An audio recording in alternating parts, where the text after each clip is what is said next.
There's something that's more of kind of an interesting, deep topic that I wanted to share with you. This is, I've mentioned this. I mentioned this the other day here on this program. I think it was Monday of this week I mentioned it, but I wanted to do just a little bit of a deeper drill. I noticed, last week I flew to Minneapolis and back for the Blue State Ball with KTNF, our affiliate in Minneapolis, St. Paul. And we had a great time, and it was just, I mean, this radio station is just a real gem, and they're doing great work.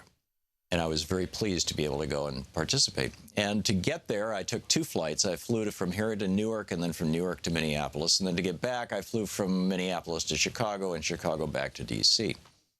And I did all that because, I'm accumulating miles and that kind of thing on one particular airline. There were more direct flights, but they weren't on the airline I wanted. But so in any case, the net result of this was that I had 4 flights in 2 days. And on the flight home, the last flight home, the Chicago to D.C., it suddenly hit me. I was sitting in the plane, and the guy next to me, a young man, I'd guess in his late 20s, was totally glued to his phone, his iPhone, and was playing chess on it. And in fact, I thought that looks like fun, and I'm just like I never really got good at chess. So in fact, I was so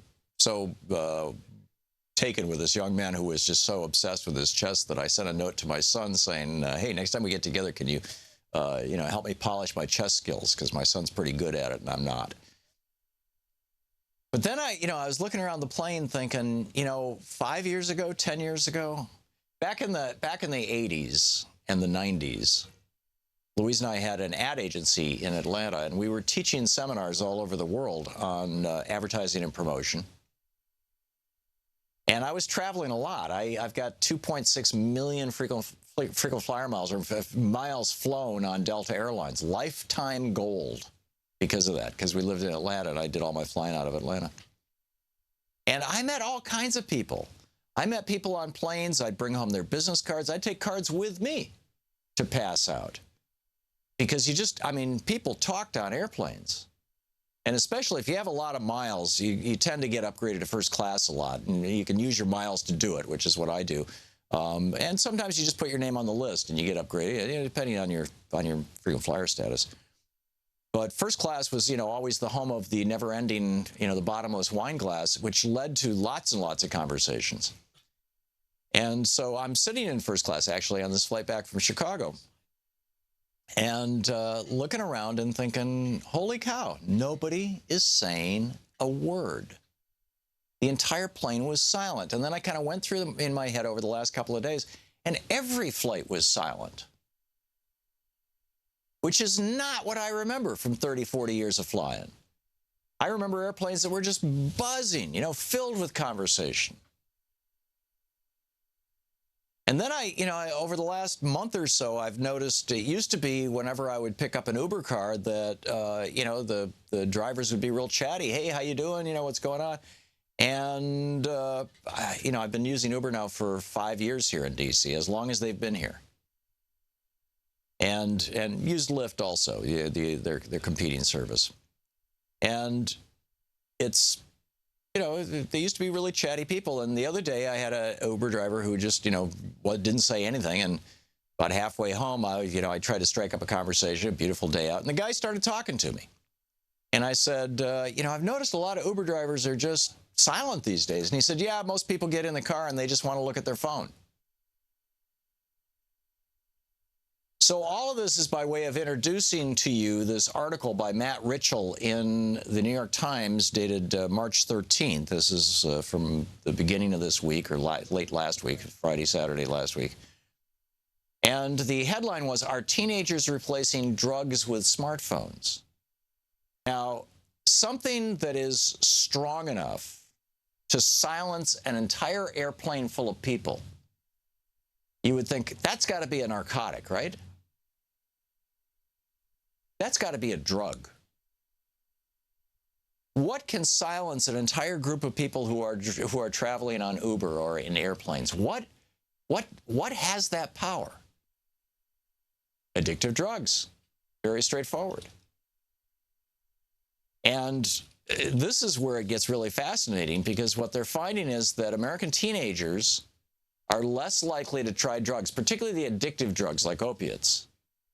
They're less likely to try these than our earlier generations, and nobody knows why. But this one researcher, Nora Volkow, she's the director of the National Institute of Drug Abuse, she says something is going on. She said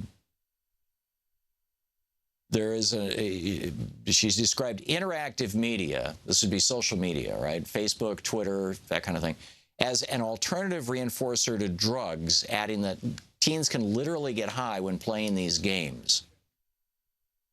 She said playing video games using social media that fulfills the necessity of sensation seeking, their need to seek novel activity.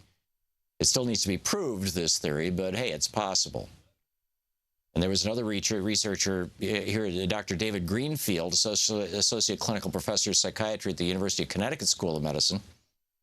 And he says people are carrying around a portable dopamine pump. Kids have basically been carrying it around for the last 10 years. Now, dopamine is the neurotransmitter, the hormone that is responsible or is associated with rapid thinking and euphoria. And when you do cocaine, what you're doing is you're jacking your dopamine levels up. When you do crystal meth, what you're doing is you're jacking your dopamine levels up.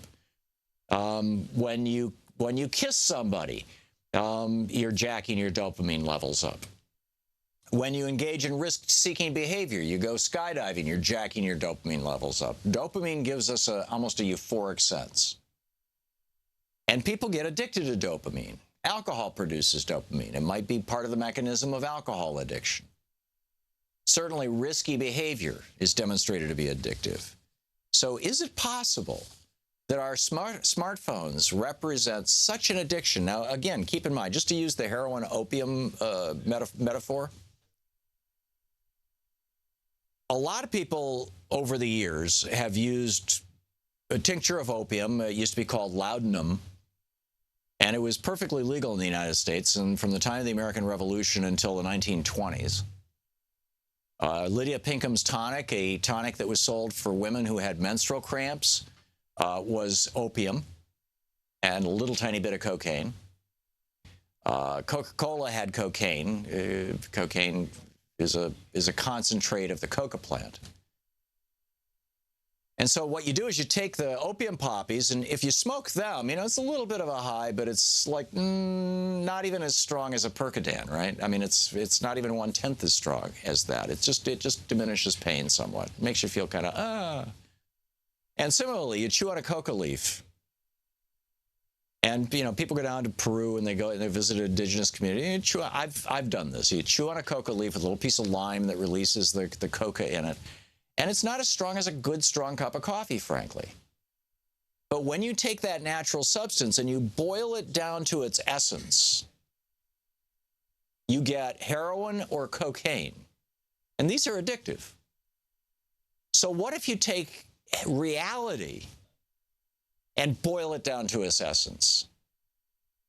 So, you know, you're watching a TV show, and now that person is 60 feet away, but gee, I can hear him as if I'm right here, and then suddenly we're on a close-up of his face, and now we're looking at somebody else through his eyes, and it's like concentrated reality. We're taking days of time and collapsing it into 30 or 60 minutes, and all these replacements for reality, whether we're playing a video game, whether we're playing something on our phone, whether we're reading on our phone, whatever, we're escaping into alternative realities that jack our dopamine. And what's this going to do to the next generation of kids who are growing up, already addicted to a dopamine buzz? When they get older, if they can set aside their phone, are they going to trade that in for other dopamine buzzes? Are they going to become caffeine addicts? Are they going to become, you know, stimulation junkies? Are they going to become sex addicts? Are they going to become gambling junkies? I mean, these are all things that are associated with dopamine anomalies.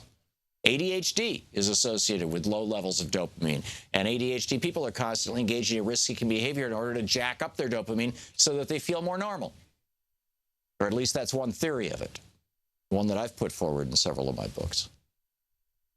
So what do you think? Have you ever had the experience, the sense that you are addicted to your screen? Is somebody in your family addicted to their screen? And what does this mean for society? What does this mean for us as a culture?